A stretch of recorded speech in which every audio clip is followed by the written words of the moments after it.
one of Pittsburgh's pioneer TV broadcasters.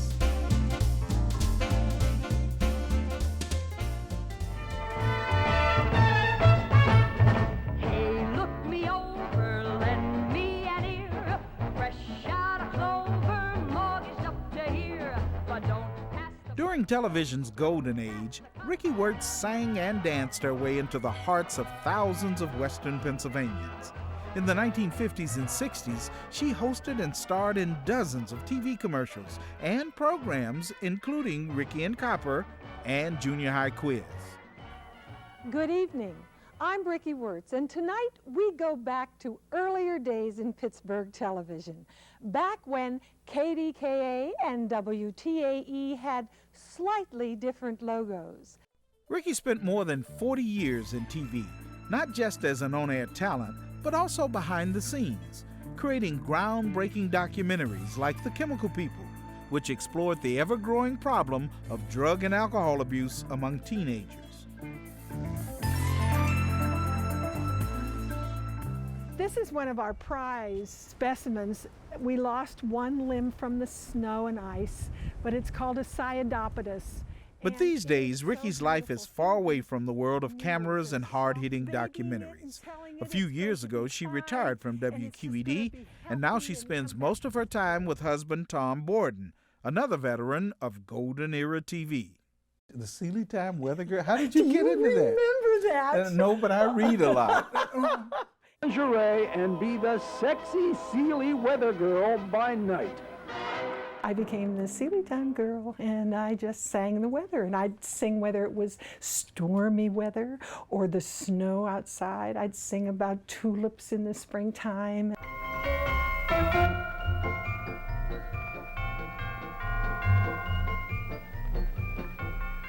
But it wasn't long before Ricki, the Sealy weather girl, was hosting an entirely different kind of program. Hi, how are you today? It was a great time to be in television. And then I was doing that in the 11 o'clock news, and I started Ricki and Copper. So I was two different people.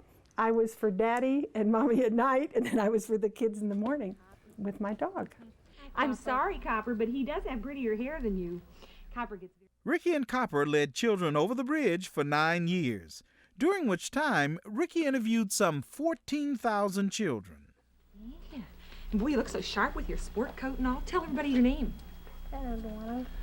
Patrick O'Donnell. Are you Irish? Mm-hmm. Boy, I never would have guessed it, old Patrick O'Donnell. And how old are you? In the 1970s, Ricki moved from children's programming to programming for older kids.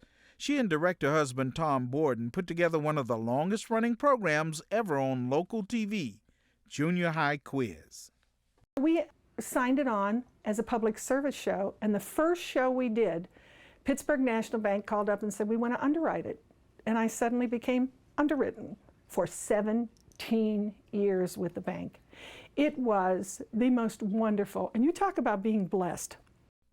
And Ricki does feel blessed in so many ways.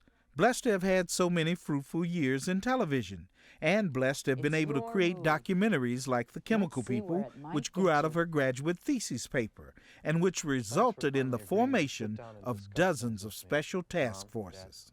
Did you ever know that so many individuals could meet, come up with those task forces, all with different ideas of how to deal with the problem of adolescent teen drug abuse, and then when the First Lady got involved with it, it exploded and went nationwide? Well, that's because people are altruistic. They will work on something when given the specific task within their time frame and their ability to do it. They will. They want to. They get great satisfaction from it. But our society doesn't encourage that. And that's where the television was so wonderful. And that was public television. That's where it belonged. And so we began outreach in public television. And it was wonderful. Exciting times. Times all shared with her husband, Tom, and their 2 children, Kristen and Thomas Glenn. How did this thing with Tom come about? You must have been attractive to a whole lot of people out there. I kind of didn't really do anything with him until one Easter I could never go home. I had to stay here at school and stuff. I was still in school. And he picked me up to take me to a party, and when he brought me home, he kissed me, and I went up to my roommate and said, "I met the man I'm going to marry." I had to, get her permission from her mother because, like, she was 19 years old, which I tended to forget because she was very mature for her age. She was very talented. When I retired, Tom said, "What are we going to do now?" Because he suddenly had me home. And he was home 5 years without me home. I said, "We're going to take oil painting lessons. I've always wanted to do oil painting, and you're going to come with me." So I dragged him. He said, "Okay, I'll give you 4 lessons, and that's it."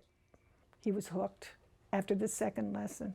He loves, like you, airplanes, and he just does all the airplanes from his past. I like to do animals and some landscapes, and I've just started portraits. So we have a great joy painting together. Evergreen you think would be more prickly. Prickly, yes. And it's not. And it's at just all. like During the warm days of spring and summer, you'll also find the couple in the garden of their home in North Huntington, Westmoreland County. That's your property all the way down past the tree line. Right. Looks like you got places to sit all along here, too. Gotta have a sit-up-on. A sit-up-on, is that what you call it? My wife has to have a sit-up-on in every location, Well, if I'm going to work, at every level. I have to rest. And as summer approaches, Ricki and Tom prepare for another growing season. Planting, they say, makes them happy. I'm not letting a day pass that I don't enjoy every minute of every day, because I may not get another one. And you begin to realize that. You're at that point in your life. So don't put off tomorrow what you would like to do today. Do it. Have fun. Laugh. Embrace people. He does hug good.